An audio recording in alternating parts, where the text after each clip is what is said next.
Jurelat cilung nang bule maju dina raja ngagunakeun kekuatan talaga lapisan sapinuhna. Nyai Pramanik seperti tadi dewe nyobaan ngimbangan kecepatan gerak Panarajang anu jelawan. Bari upaya yang bisa ngasupkeun Panarajang sapasang leungeunna kana anggota badan lawan. Tapi kecepatan nang bule memang leuwih punjul. Harita runtuyan Panarajang nang bole ngahantem di anggota badan lawan nu ngajadikeun Nyai Pramanik kacengkang cukup jauh lir anu dibantingkeun ku kakuatan anu rosa.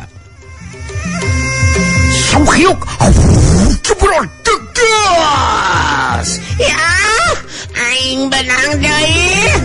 Nyai Pramanik ngagero semua anu ngacerit nahan ka nyeri bari ngacengkang ngoleang ka tukang. Jengkang koleang kedebut. Nyai Pramanik rubuh di ngabebengkang maring lama. Nang boleh mancu dina tangtunganana bari merhatikeun nuji lawan. Nang boleh nyelang ngarewet kalebah kira gabaya anu deret ngacungkeun jempol katuna bari nyarita make tanaga. Kekuatan Panarajang lu hebat nang. Sakali yo mah eta si Pramanik teh geus moal mampu hudang deui. Bakal terus ngabebengkang. Anu saterusna minta ampun kalau dilawan. Ulah boga kayakinan nang si Pramanik bisa diungkulan. Nang bule geus rek pok ngomong jadi tulus. Barang ningali Nyai Pramanik ngorejat hudang deui terus sengkat tangtung dina kayaan rada sumengir nahan ka nyeri. Nyai Pramanik musirkeun paneteupna ka nang bule bari nyarita. Aing masih keneh mampu hudang deui salang bule. Hartina aing can kasoran eles jajatin dina lumangsungna ieu tarung. Ku ayana kajantian kanyataan mangsa maneh geus ngarti. Kakuatan Panarajang maneh tacan mampu ngungkulan kakuatan ilmu anu digunakeun ku aing nang bule.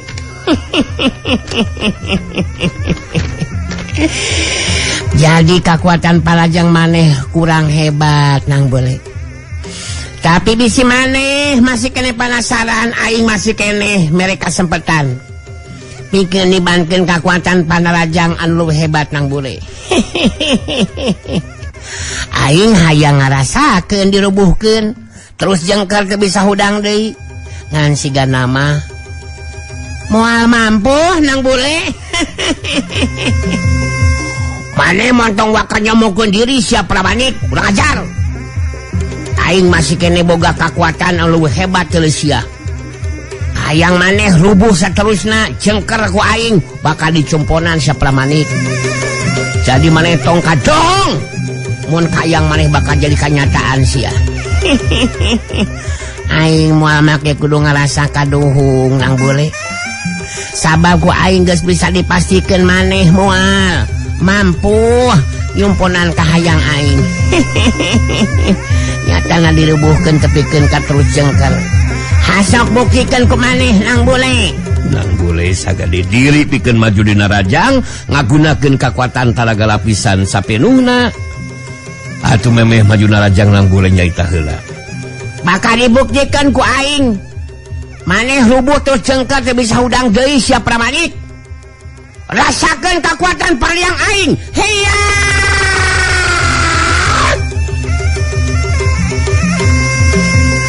Jurelat cilung nang bule maju dina rajang.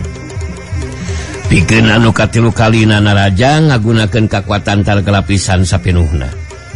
Sedengkeun Nyai Pramanik masih keneh nyobaan ngimbangan kecepatan gerakan lawan karep hayang bisa ngasupkeun Panarajangna kanu jadi lawan. Tapi tetap tu bisa dapuguh uruntuyan Panarajang nang boleh ngahantem deui kana anggota badan lawan. Ngajadikeun Nyai Pramanik ngacengkang di we ka tukang. Sok kebrot gas, sok kebrot. Gas. Aing rubuh deui. Nyai Pramanik ngagero semua ngaceritan ka nyeri bari ngacengkang oleh ka tukang. Jengkang koleang gedebut. Nyai Pramanik rubuh dewe maring lemah. Sedengkeun nang boleh mancu dina tangtunganana bari ngahegat ngatu napasna.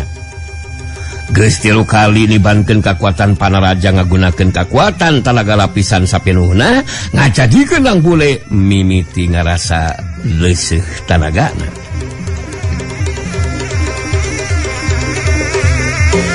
Saterusna Nang Bule ngahulang diwe. Sabab nu jai lawan harita ngorejat di hudang terus cengka tangtung. Nyai Pramanik mancu dina tangtunganana bari musirkeun perhatian ka nu lawan terus nyarita. Kakuatan Panajang maneh.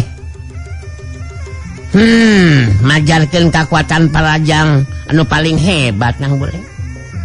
Tetela masih tetep teu mampu harubuhkeun aing tapi keun kajengker bisa non teu bisa hudang deui.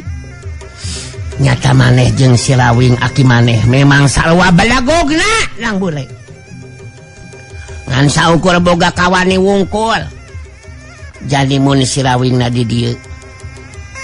Ku aing bisa sakaligus podaran. Nu jadi incu jeung akina modar babarengan. Manengan saukur ngagedekeun beja anu sok padahal dina ajen pangarti mah aya dina handapeun dampak suku aing. Jadi sanggeusna maneh di podaran mangka Silawing ge bakal di podaran ku aing. Sabab aya di dunya oge ngan saukur ngaheulinan wungkul Nang Bule. Kanu bakal tumiba ka maneh jeung Silawing aki maneh. Incu jeung anu jadi akina pada mejerel pajek ku aing Nang Bule. Nang Bule anu geus kesel jeung amak sabab geus 3 kali nibankeun Panarajangna ngagunakeun kakuatan talaga lapisan sapenuhna tapi teu mampu ngungkulan nu jai lawan. Harita dina kayaan kesel jeung amak barang ningali sikap jeung ngadenge caitan Nyai Pramanik anu ngahina ka dirina jeung anu jadi akina. Harita Nang Bule jadi muntab amarahna kakuatan puncak nu aya dina dirina harita kaluar marengan kana parobahan kayan dirina Nang Bule. Parobahan kaya Nang Bule anu ngadadak seperti kitu harita ngagetkeun Nyai Pramanik. Buuk Nang Bule anu beureum harita dirancung jarocong heuras. Sorot panonna je semua anu hurung. Pakulitan anu tanya bersih jadi beureum. Sameme Nyai Pramanik nyarita, harita Nang Bule geus mihlaan ngomong.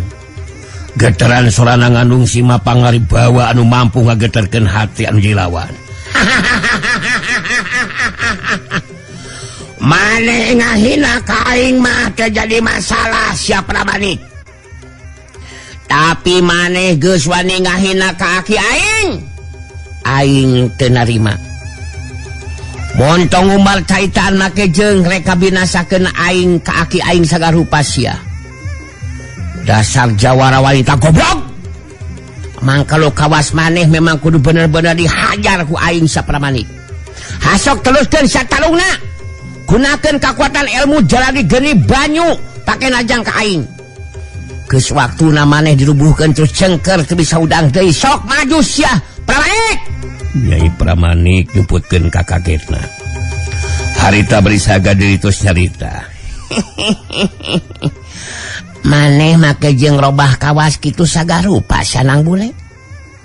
Memangna aing rek sieun ningali kayan parobahan maneh. Malah nangtang hayang ditarajang ku kakuatan ilmu jalani geni banyu. Maneh salua jeung nantang hayang gancang modal sia Nang Bule. Sok gunakeun kakuatan kokot katu maneh anu ngandung kakuatan panas jeung kokot kenca maneh anu ngandung kakuatan tiis ya Pramanik. Ieu aing bakal dibuktikeun. Ku aing bakal dibuktikeun kakuatan sabasang leungeun maneh eueuh nanaonan digunakeun pikeun rajang ka aing mah. Hasok maju na rajang maneh Pramanik.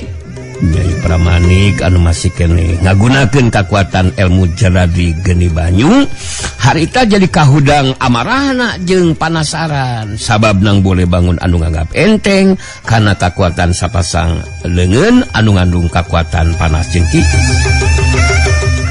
Bari saya gadiri pikeun majuna raja Nyai Pramanik terus carita. Maneh benar-benar geus nganggap enteng karena kakuatan ilmu anu digunakeun ku aing lang boleh. Aing bakal ngagunakeun kakuatan sapinuhna dina mangsana Narajang. Kabeunangan ku Panarajang leungeun katu aing.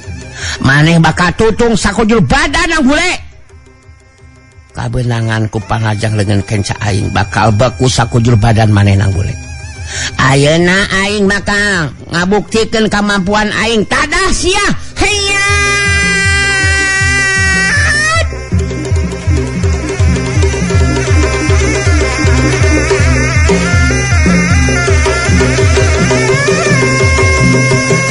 Surewat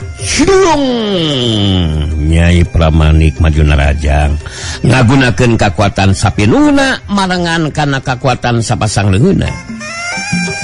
Ningali datangna Panarajang anu dilawan, harita nang bule teu nyingkahan Panarajang lawan. Dina kayan teu ingkah di tempatna harita nang bule pendung Panarajang lawan ku sapasang leungeunna. Kakuatan puncak digunakeun ku nang bule harita. Bantrok jeung kakuatan ilmu jaladi geni banyu nu digunakeun ku Nyai Pramanik. Bantrokan kakuatan ngaliwatan leungeun masing-masing. Bantrokan kakuatan nimbulkeun sora anu ngabredag dituturkeun ku ngabangkeungna Nyai Pramanik kadorong mundur ka tukang sababaraha lengka. Sok hiuk bredag gas bangkieun. Dalig deug Nyai Pramanik kabangkieun terus dadalig deugan. Sedengkeun nang boleh tetap mancu dina tangtunganana teu ingkah di tempatna. Sedengkeun Nyai Pramanik sok sanajan masih kene bisa mancukeun tangtunganana, tapi katingali harita semua anu sumengirnahan ka nyeri. Nyai Pramanik tangtu we kageteun sabab kakuatan ilmu jaladi geni banyu anu digunakeun ku manehna tetela bisa diungkulan ku nang bule. Mangrupa kanyataan anu meh teu bisa dipercaya. Nang bule musirkeun perhatian kanu jilawana betus carita. Geus kabadungan ku maneh Pramanik. Kakuatan panas dina kokod katuh maneh jeung kakuatan tiis dina kokod kenca maneh digunakeun Narajang ka aing mah eueuh gunana anjir. Kabuktian sapasang kokod aing nu dipake ngabendung Panarajang maneh jajauheun ka tutung atau baku. Kelecet-lecet acan sia Pramanik. Nyai Pramanik masih kene panasaran sigana mah terus nyarita. Maneh tong waka ngarasa geus unggul nang boleh. Aing masih kene mampu jeung sanggup pikeun neruskeun ieu tarung.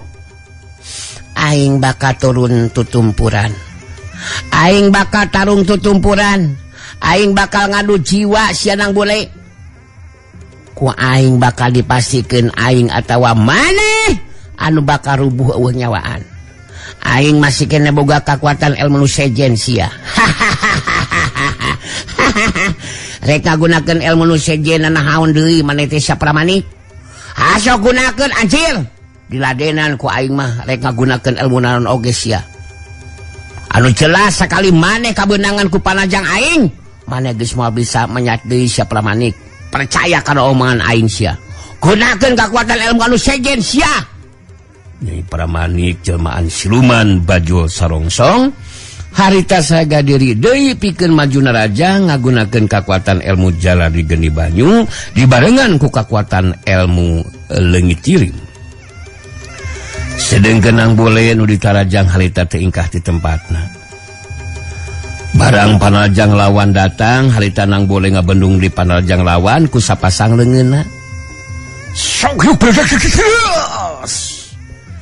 bantrokan kakuatan puncak nang bole jeung kakuatan ilmu jaladi geni banyu lumangsung deui ngaliwatan leungeun masing-masing. Nyi Pramanik balu kartina bantrokan kekuatan ngajadikeun Nyi Pramanik kajalik deug menurut ka tukang. Harita Nang Bule nuturkeun badan lawan. Saterusna ngalakukeun panarajang balasan, tapi waktu panarajang Nang Bule nyincak setengah jengka deui keuna kana sasaran. Harita cirim Nyi Pramanik ngel seleungit sok hiuk las. Nang Bule saukura narajang tempat kosong. Tibelah katuheun Nang Bule kadenge suara Nyi Pramanik anu nyarita di barunjeung seuri.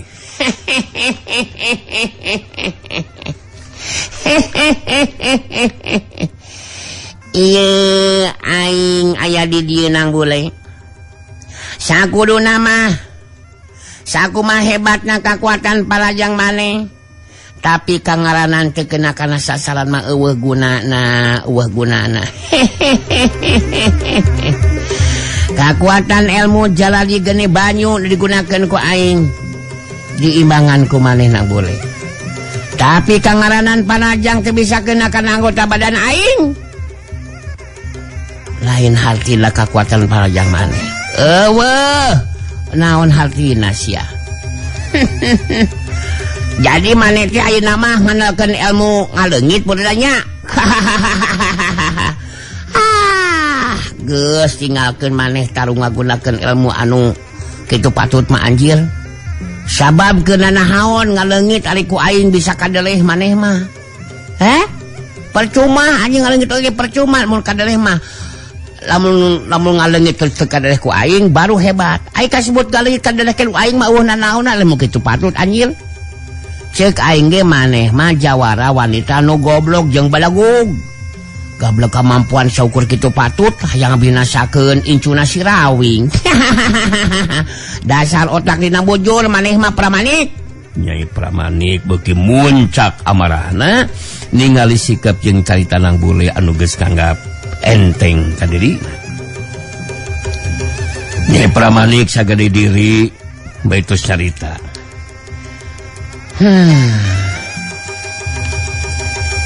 Maneh tetap mal bisa menang. Teu kudu nganggap enteng ka aing sia. Jeung ngahina otak dina bujul sagalupa. Aing bakal nuskeun ieu tarung Nang Bule. Aing bakal ngadu jiwa tarung tutumpuran sia Nang Bule. Dina panganggesan tarung bakal aya kapastian aing atawa maneh anu kasolan El Jajaten. Oh, apanan maneh tadi ge geus ngabacot teh kawas kitu Pramanik, diulang-ulang deui sia teh ah. Nganceuk aing ge maneh tetep moal bisa ngarebut mustika anu henteu begug lamun henteu begug modalan aing. Sakulna maneh geus ngarti, geus jelas maneh moal mampu ngelekeun aing. Meungeus ah montong terus maksakeun maneh sia Pramanik. Eta anu goblokna maneh teh sia teh hantom we ngabatot kitu pat bajeng aing teu naon sia teh. Dasar setan alas budak edan. Ku aing bakal dibuktikeun aing mampu ngabinasakeun maneh sia Nang Bule. Rasakeun sia. Heya.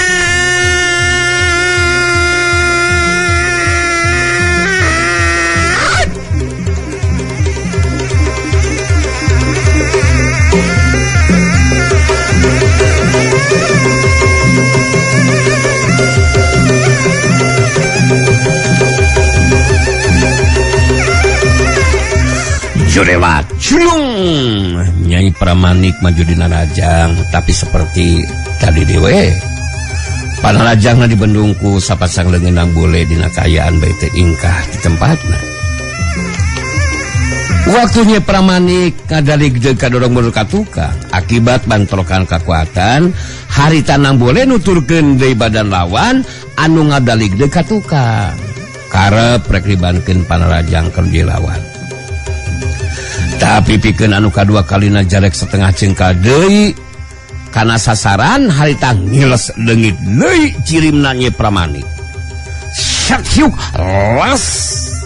Kajadian saterusna cirim Nyai Pramanik jadi aya di tukangan badan Nang Bule. Harita Nyai Pramanik ngabongohan lawan ti tukang, gerakanana meh henteu nimbulkeun sora mangsa ngalakukeun panarajangna. Tapi kaya nang boleh anu keur ngagunakeun kakuatan puncakna teu bisa dibohongan ku cara anu saperti kitu. Samemeh panarajang Nyai Pramanik ngahantem kana tongongna nang bule.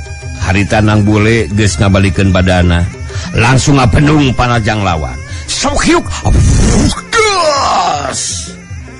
Geus waktu sababaraha detik. Harita nang bule malas narajang. Tapi pikeun anu katilu kalina harita cirim Nyai Pramanik ngaleungit wae. Syafyuk alas. Cirim lawan ngaleungit. Nang boleh mancuna tangtunganana bari ngareka belah kencaeun tangtunganana badana harita nang boleh tos nyarita. Ku aing bisa kadeleh maneh aya di dinya Pramanik. Cek aing ge eueuh hartina maneh sia teh kaos bebenyit wae nyaho ku aing teh kadeleh kejeung ngaleungit sakarupa ngaleungit kana haon sia teh. Mun kayaan maneh bisa kanyoan ku aing mah naon kejeung ngagunakeun ilmu ngaleungit sakarupa sia teh. Heh? Geus cukup sia maneh ngajak kesangna Pramanik. Cukup 3 kali ngaleungitna sia. Geus waktuna maneh kudu kabeunangan ku panajang aing. Maneh teh kudu ngobaca caritaan nang boleh. Anu puguh mah maneh memang ngarasa bingung jeung haleupan kakuatan aing bisa ngaleungit. Mun memang maneh boga kamampuan gunakeun kakuatan nu bakal mampuhkeun akan anggota badan aing nang boleh. Sok sia ku aing ayeuna bakal dibuktikeun sia Pramanik. Maneh geus moal bisa ngiles leungit deui jirim sia. Tadah sia. Hayya.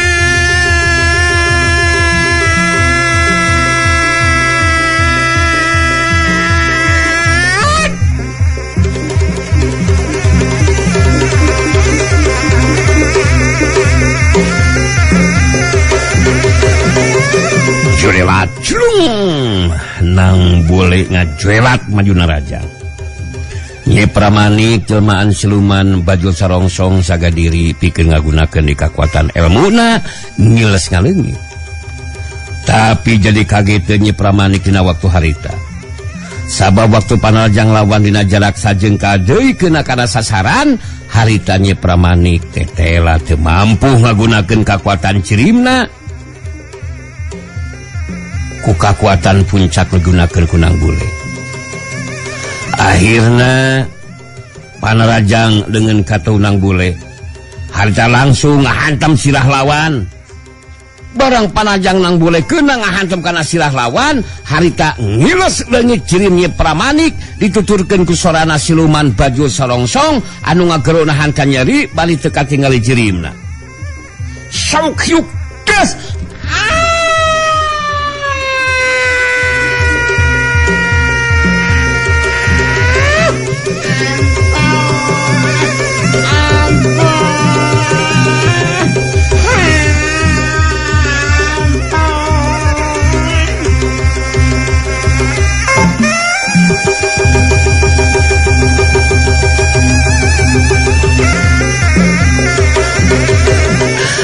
Sora siluman baju sarongsong geus teu kadenge deui. Nang boleh mancu dina tangtunganana bari ngaturing hapanapasna. Sidengkeun Kirabaya ningali kana kajadian anu mangsung dina waktu harita, Kiragabaya jadi ngarahuh bari ngomong dina jero hatena. Waduh. Cat. Jelas gagal ieu mah upaya dilakukeun ku siluman baju sarongsong. Padahal si baju sarongsong teh makhluk gaib.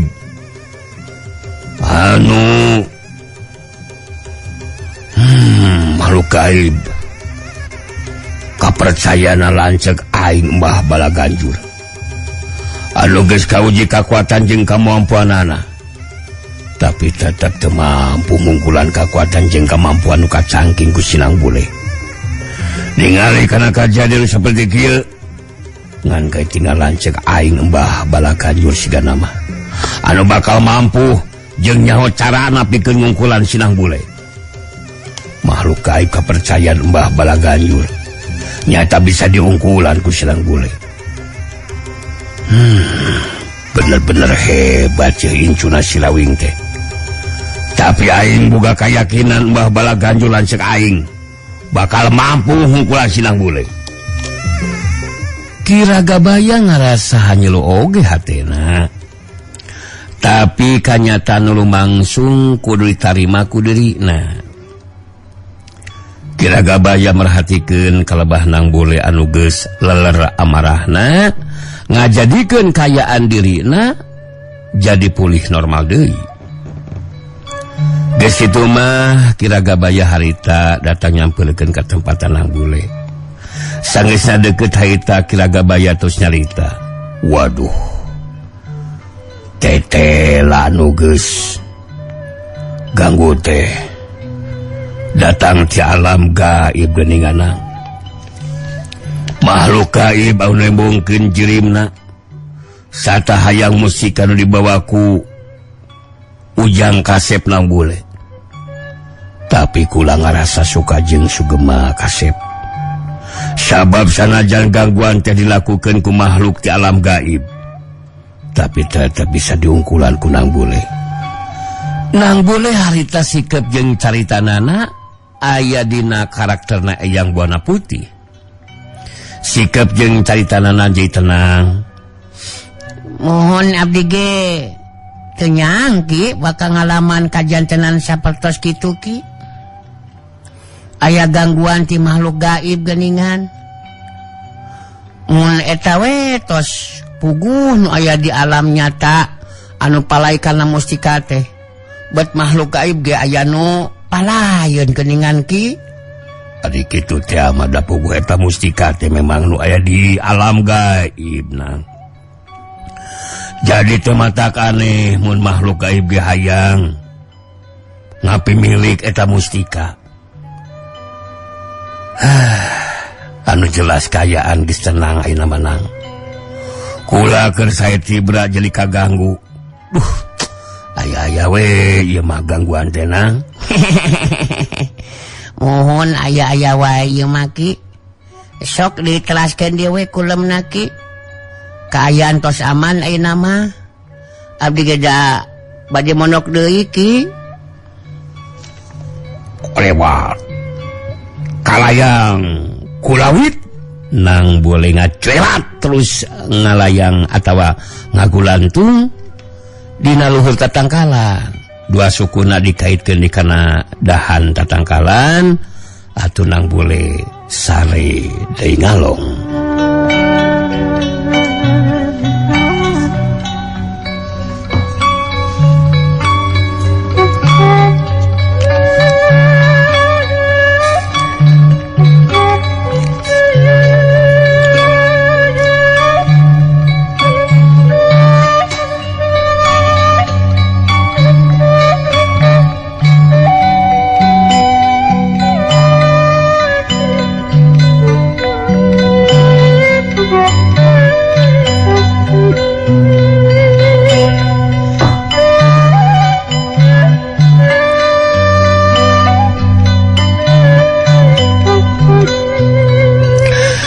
Sedengkeun Ki Ragabaya dina sajeroning lempang muru ka tempatna, harita jadi boga pamikiran ngalakukeun deui kontak batin ka Mbah Balaganjur anu jadi lanceukna. Ki Ragabaya henteu waka ngagoler. Manehna masih kene panasaran hayang ngalakukeun deui kontak batin ka Mbah Balaganjur. Tumali jeung kagagalan nu dilakukeun ku siluman baju sarongsong. Ki Ragabaya nungguan heula sakedeung. Sangeusna boga ijiran kaya Nang Bule geus sare, harita Ki Ragabaya neuteup atawa lempang muru deui ka tempat anu tadi dipake ku manehna waktu keur ngalakukeun kontak batin ka Mbah Balaganjur. Barang tapi ka tempatna anu tadi Ki Ragabaya harita ngalakukeun di kontak batin ka Mbah Balaganjur. Da puguh geus dibejaan cara jeung mantrana dina kaayaan bari muserkeun kakuatan batina harita Ki Ragabaya bisa ngarasakeun ayeuna geteran kana batina nandakeun kontak batina geus nyambung ka Mbah Balaganjur.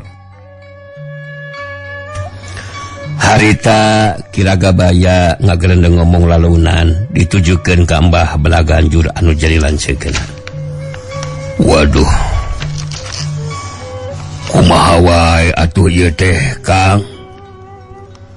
Siluman baju sarongsong makhluk gaib kapercaya nu diparentahkeun ngabantu. Kabaya teh kalah gagal geuningan. Ari sugan teh bener we bakal mampu ngungkulan kakuatan Sinang Bule. Ragaya bener-bener ngarasahan nyelu ieu teh. Ku ayana kagagalan nu dilakukeun ku baju sarongsong, Ki Ragabaya negrakeun kahanyelu hatena ka Mbah Balaganjur. Teu lila kadengi harita ku Ki Ragabaya sorana Mbah Balaganjur nu cumarita.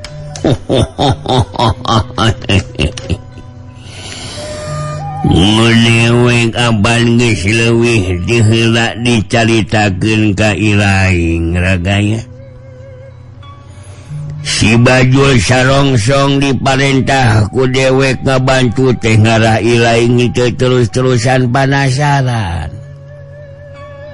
Bari dewek memang hayang nyobaan. Sugan we si Bajul Sarongsong mampu ngungkulan Sinang Bule. Jadi kegagalan si Bajul Sarongsong teu kudu ngajadikeun ilaing pengasarepan Ragaya. Hanya matak cek dewek ke dina dirina Sinang Bule aya kakuatan puncak anu kawilang hebat.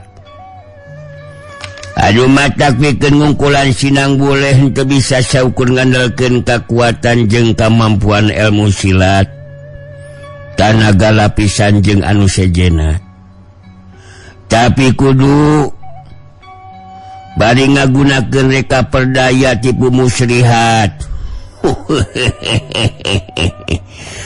Ngeunaan carana eta memang dewek anu boga Ragaya. Hanu matak engke samemeh ilaing tepi kapademukan dewek dina jalak anu rada anggang ku dewek bakal dicobaan. Ngagunakeun upaya reka perdaya, dewek bakal ngagunakeun kakuatan ilmu mindah rupa. Kayan dewek katinggalnya ku Sinang Bule jadi indungna anu ngaran Ayu Mangantu atawa Ayu Manganti. Dah ilaing jeung si Mani kudu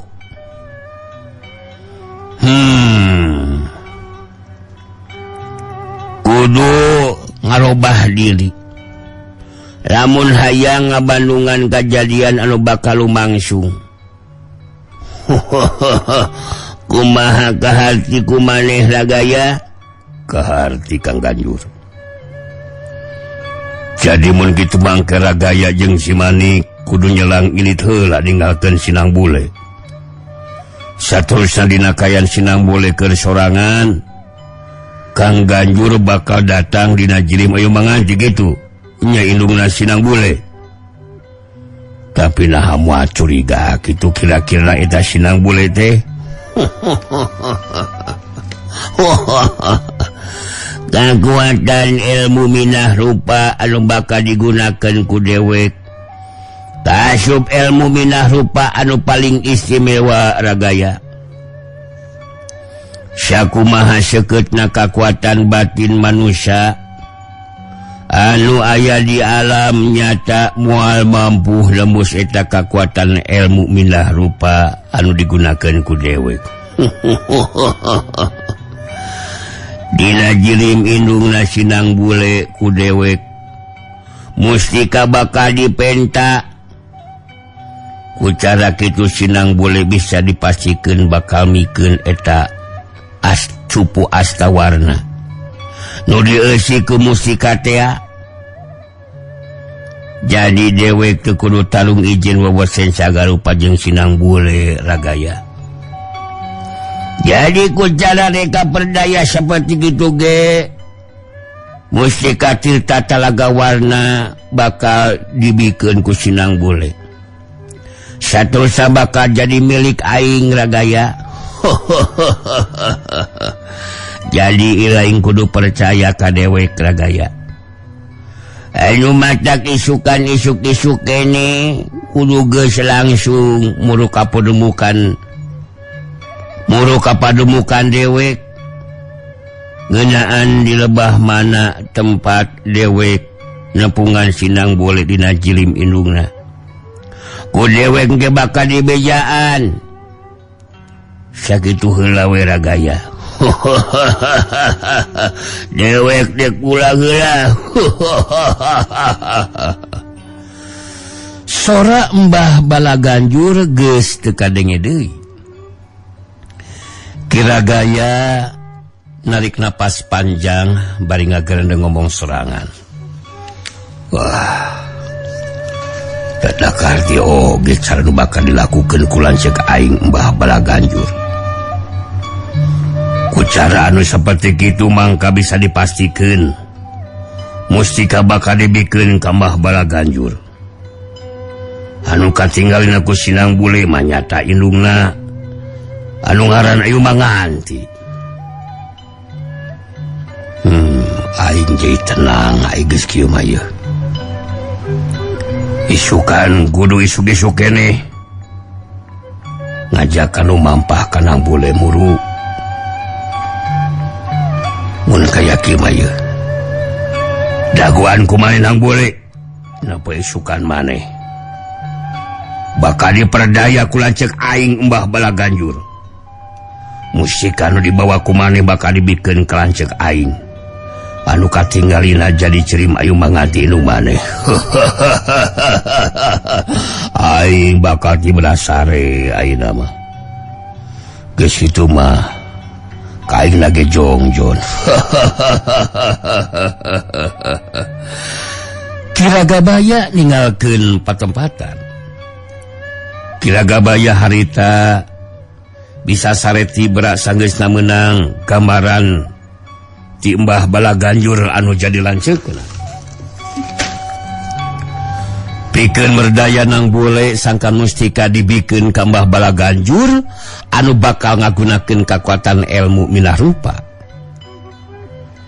Jirimna ku Nang Bule jadi katingali ayu manganti anu jadi indungna.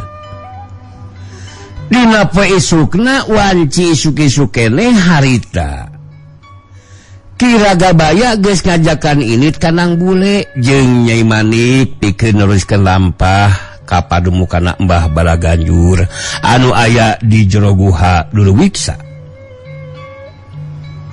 Urang tinggalkeun heula kayaan Nang Bule. Caturkeun harita di paguron lintang jagat. Harita ditepas imah keur ngariung opat urang jalma dari uksila dihandap. Eta opat urang jalma teh nyaeta Ki Hambaraka jeung Guntara katut Nyai Kintamani kitu di Purbaya. Ki Hambaraka anu haita keur cumarita. Apa ya? Jadi si lain tiluan kudu nyaho kuring anu diurus ku ieu teh euy geus mulang deui sarta ngalampirkeun sababaraha poe deui ka hareup Tuan Willem jeung rombongan soldadu anak buahna teh bakal aya datang ka dieu euy. Apa ye? Harita si Tuan datang bikeun nyumpunan kana jangjina ngabangun karaton teh euy. Heuh tempat cicingna pangarsa nu mulya ge Walangkas. Anu ngawasa nu jaka jawalan teh euy. Jadi Rajana Jawara sarta ngawasa sakabeh daerah nu aya di Tatasuna. Amin. Saterusna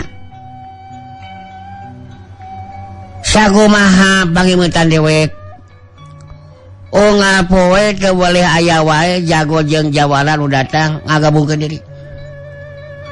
Jadi anggota barisan Walangkas Jaya. Amal. Jadi kekuatan urang teh terus namahan kayak gini euy. Enya mending keneh ngagabungkeun diri atuh Ki Baraka jeung tibatan kudu dianggap atawa dijadikeun musuh urang mah. Kangalan ngagabungkeun diri jadi anggota barisan Walangkas Jaya mah tangtu bakal kabagean senang dina nyorang ieu kahirupan. Sabab bangsa nu mulia Kakang Walangkas mun geus cicing di karaton teu beda ti raja mah. Sakabeh anggota barisan Walangkas teh bakal nangteu kalage kahirupan anu senang. Malah na geus sidik ayeuna mah.